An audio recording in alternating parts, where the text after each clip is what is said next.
ભરૂચ અયોધ્યાનગર સંતોષી માતાના મંદિર પાસે નવસુંધી યોજના શ્રી શિવ મહાપુરાણની કથા નિમિત્તે પોથી યાત્રા યોજાઈ હતી, જેના દર્શન માત્રથી પવિત્ર થવાય તેવા પતિત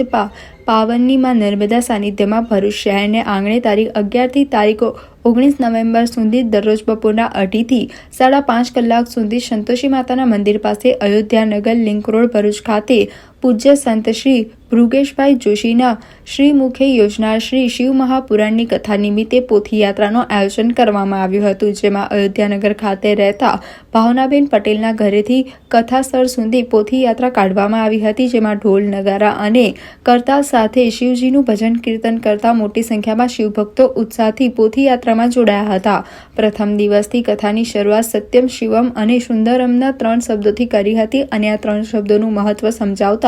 કથાકાર શ્રી ભૃગેશભાઈ જોશીએ જણાવ્યું હતું કે જ્યાં સત્ય હશે ત્યાં જ કલ્યાણ હશે અને જ્યાં કલ્યાણ હશે ત્યાં જ સુંદરતા હશે. ત્યારબાદ નર્મદા કષ્ટભના પ્રથમ શ્લોક દ્વારા માં નર્મદાનું આવાહન કરતા માં નર્મદાનું મહત્વ સમજાવતા તેમણે જણાવ્યું હતું કે નર્મદા એટલે એક બિંદુમાં સિંધુ સમાયો છે, તેનું નામ નર્મદા. ત્યારબાદ તેમણે જણાવ્યું હતું કે ગુજરાતમાં સૌપ્રથમ કૈલાશ ગુરુકુલમાં સ્થાપિત થનાર સૌથી મોટું સ્ટફિક ચિંતામણી શિવલિંગ કથાના 5મા દિવસે ભક્તોના દર્શનાર્થે મૂકવામાં આવશે, તો તેનો પણ લાભ લેવા માટે ભક્તોને નિવેદન કરવામાં આવ્યું હતું. પ્રથમ દિવસની કથામાં મોટી સંખ્યામાં શિવભક્તોએ હાજર રહીને શ્રી શિવ મહાપુરાણ ગ્રંથનું પૂજન અર્ચન, દર્શન, ભજન, કીર્તન, કથા શ્રવણ, આરતી અને પ્રસાદી અને પ્રદક્ષિણાનો લાભ લઈને પોતાના જીવનને ધન્ય બનાવ્યું હતું. કોઈક કારણોસર આ કથામાં પ્રત્યક્ષ જઈ ન શકનાર શિવભક્તો માટે સમગ્ર કથાનું જીવંત પ્રસારણ Shri Bhrigeshbhai Joshi official YouTube channel અને કર્તવ્ય ચેનલ પરથી કરવામાં આવશે,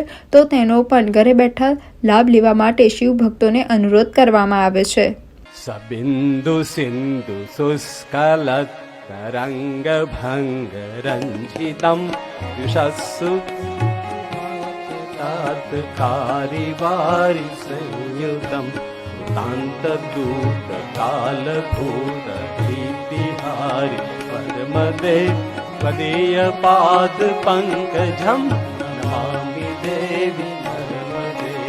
પદેય પાદ પંકજમ નમામિ દેવી નર્મદે સબિંદુ સિંધુ શુષ્કલત તરંગ ભંગ રંજિતમ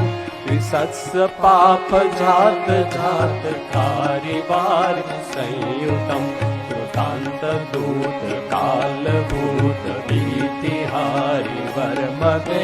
ત્વદીય પાદ પંકજમ નમામિ દેવી નર્મદે ત્વદીય પાદ પંકજમ નમામિ દેવી નર્મદે ત્વદીય પાદ પંકજમ નમામિ દેવી.